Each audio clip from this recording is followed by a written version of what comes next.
Well, Sig, I wanted to ask you, you're at an age where a lot of people are not only retired, but they are far, far and away from doing any strenuous physical activity like that of the martial arts.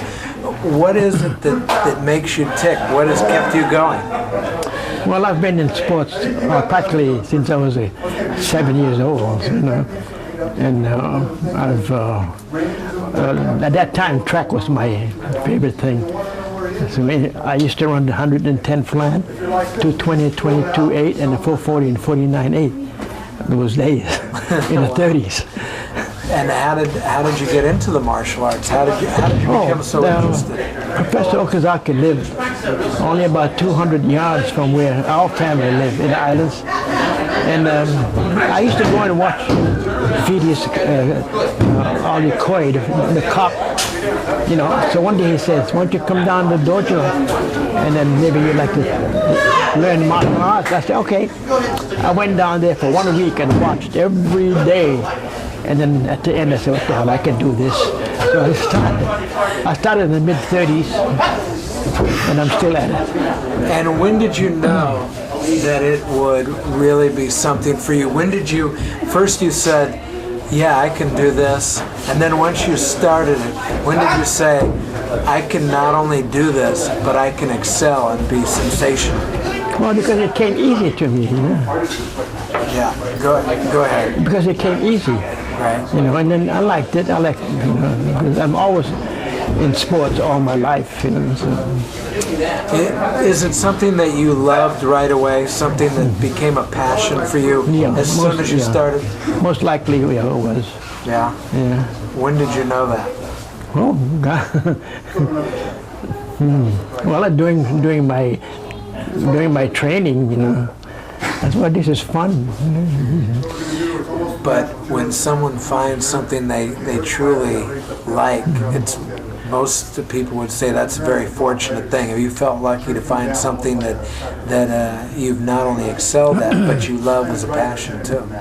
Yeah, because when I was in the service, they assigned me to hand-to-hand combat outfit, which was good.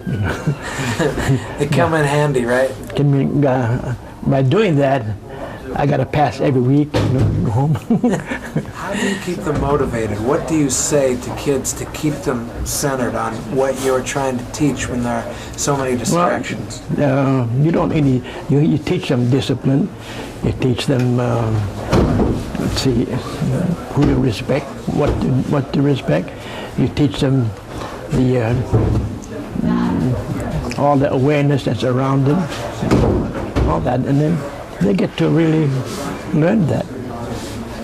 Well, a great deal of it is the mental discipline, as you say, and the respect. Has there been an increase because people also don't feel as safe as they used to? And do you help teach that as well, that attitude that goes with it? Well, that attitude comes as you learn, Yeah, they themselves will pick it up. Yeah. What about you still compete? I understand you won a tournament fairly recently anyway. Well, that was in October '95 was my last one. 45 and over, 45. And you won at what age, 83? No, I was, just about 83, yeah. So what keeps you competitive at this age? I like competition. Yeah, what else?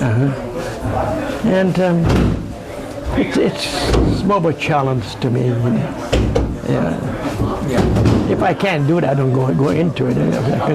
But 45 and up, there's not many people in there. Maybe only one or two. To keep it, like you told me, you said, can't quit now. No. What do you think kept you going so far? Well, my love for the sport, probably most likely. Well, I'll tell you something. With all my martial art training, I've never had a chance to use it out in the street. Never. Right. I worked for the South Seas nightclub in Waikiki for 2.5 years. I never had any problem. No problem, nothing. But the guy that took my place every other night, he was a prize fighter. He had fights there all the time. all the time. So for me, it was, when I was there, no problem at all. Maybe people knew about you, right? No. It's how you approach them. Yeah. What do you think the difference is? How was your approach different? Well, you don't go up to the table and tell them, yell at them and all that. You just keep a little quiet.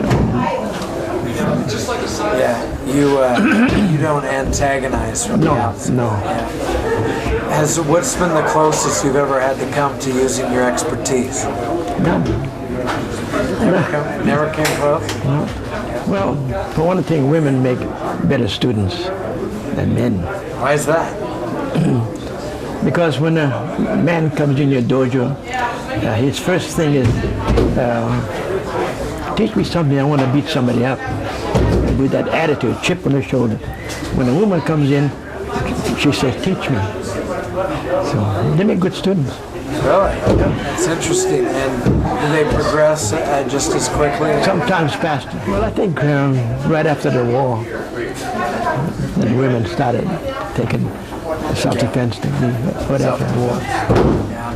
What about, getting back to youngsters, how you said, men come into your dojo and immediately want to establish themselves and they want to learn something, like you said, to use immediately.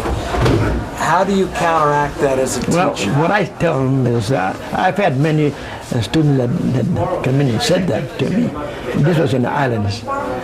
So I tell them, you stick with me for 3 months.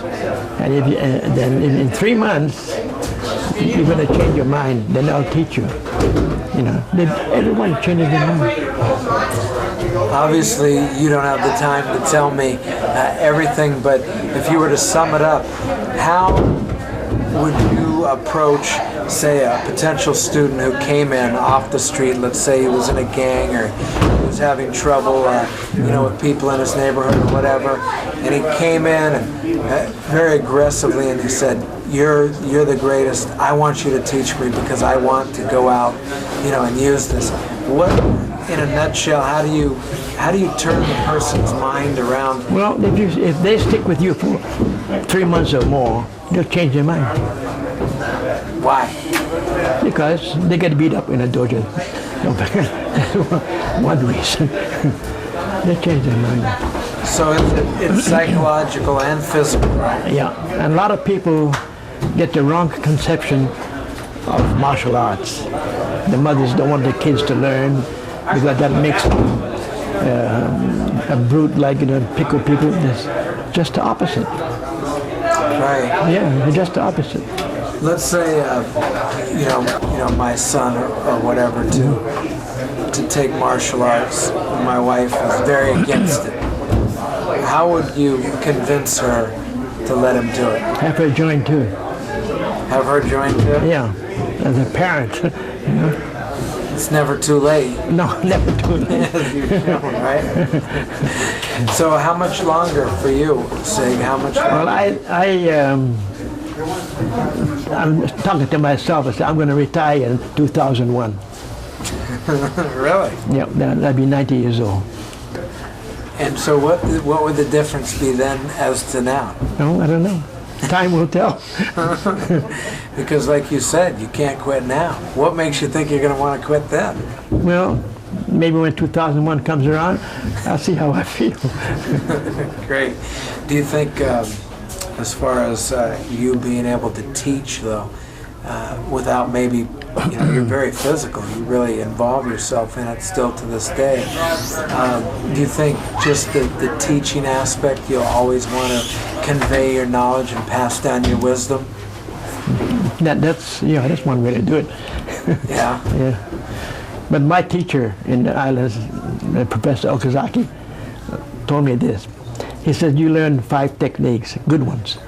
You only teach 3, you keep 2 for yourself. I like that. Yeah. And have you done that? Yeah. Really? Yeah. Any secrets you want to reveal tonight? No.